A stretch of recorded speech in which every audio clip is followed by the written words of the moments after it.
بسم اللہ الرحمن الرحیم۔ اپوزیشن جو ہے وہ سر توڑ کوششیں کر رہی ہے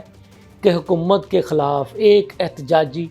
تحریک چلانے کے لیے کوئی ایک میکانزم تیار کر لیا جائے۔ اپوزیشن کہاں تک کامیاب ہوئی اور سندھ میں اپوزیشن جو ہے وہ سندھ حکومت یعنی پیپلز پارٹی کی حکومت کے خلاف کیا کرنے جا رہی ہے، یہ بھی آپ کو آج کے اس ویلاگ میں بتاؤں گا۔ رمضان المبارک کی آمد ہو چکی ہے اور اتوار کو پہلا روزہ ہونے جا رہا ہے، تو رمضان کے پہلے روزے یعنی پورے رمضان مبارک کے دوران سحری میں کیا کھانا چاہیے، یہ بھی آپ کو آج کے اس ویلاگ میں بتاؤں گا۔ ناظرین، لمحہ نیوز کے ساتھ میں ہوں آپ کا میزبان شہزاد ملک۔ بات یہ ہے، خبر یہ ہے کہ تحریک انصاف والے اپوزیشن جماعتوں کو اکٹھا کرنے کے لیے سر توڑ کوششوں میں مصروف ہیں۔ اس وقت تحریک انصاف جو ہے وہ صاحبزادہ حامد رضا، علامہ راجہ ناصر عباس، سابق وزیر اعظم شاہد خاقان عباسی اور اسی طرح سے مولانا فضل الرحمان صاحب کو منانے میں لگے ہوئے ہیں۔ ایک پیج پر لانا چاہتے ہیں کہ تاکہ اپوزیشن جماعتیں ایک پیج پر متفق ہو جائیں اور حکومت کے خلاف عید کے فوری بعد جو ہے کوئی احتجاجی تحریک شروع کی جائے۔ تو اس سلسلے میں اپوزیشن جماعتوں نے اسلام آباد میں ایک کانفرنس کرنے کی بھی کوشش کی، جس کے لیے ان کو مختلف قسم کی رکاوٹوں کا بھی سامنا کرنا پڑا، لیکن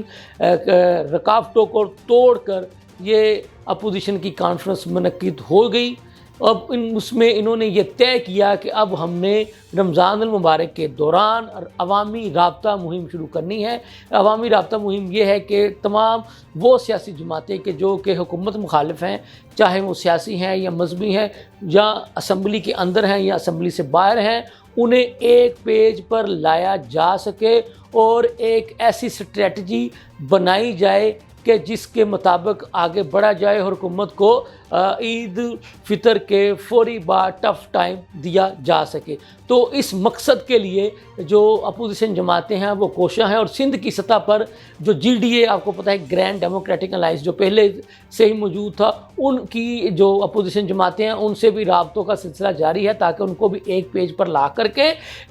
کوئی بڑا اعلان کیا جا سکے۔ ابھی تک تو اپوزیشن کو کوئی بڑی کامیابی حاصل نہیں ہو سکی ہے، تو جو حکومتی عہدیداران ہیں ان کا یہ کہنا ہے کہ اپوزیشن والے متحد ہو کر ایک پیج پر آ کر اکٹھے ہونے کا شوق پورا کر لیں۔ ان سے حکومت کو نہ پہلے کوئی خطرہ تھا نہ اب ہے، اور اگر یہ اکٹھے ہو بھی جاتے ہیں تو تب بھی حکومت کو کوئی خطرہ نہیں ہے۔ اسی طرح سے سندھ کی حد تک بھی شرجیل میمن جو کہ سندھ کے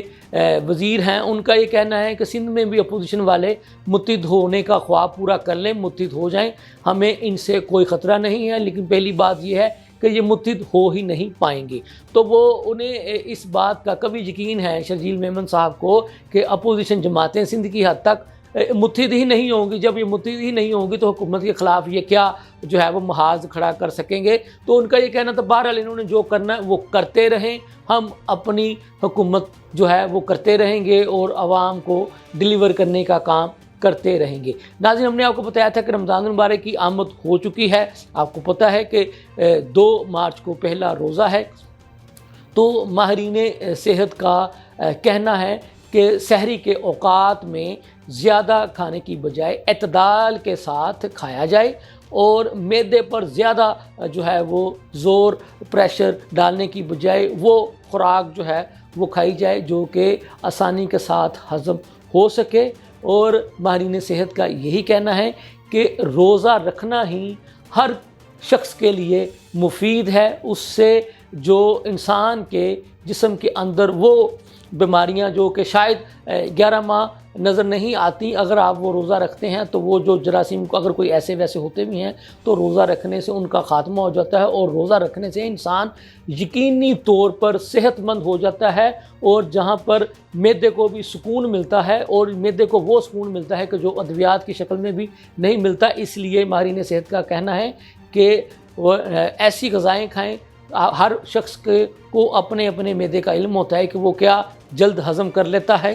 تو اس کے مطابق غذاؤں کا استعمال کریں، اور افطار کے اوقات میں بھی ان کا یہی کہنا ہے کہ جب افطار ہو تو اس میں بھی اعتدال کے ساتھ کام لیا جائے، اور جو چکنائی والی چیزیں ہیں افطار کے وقت ان کو کھانے پینے سے بھی گریز کیا جائے۔ اس سے آپ صحت مند بھی رہیں گے، اور جو باقی ماندہ روزے ہیں وہ بھی بآسانی رکھنے میں کامیاب ہو جائیں گے۔ یہ تھی تازہ ترین صورتحال، اس کے ساتھ مجھے اجازت دیجیے، اللہ حافظ۔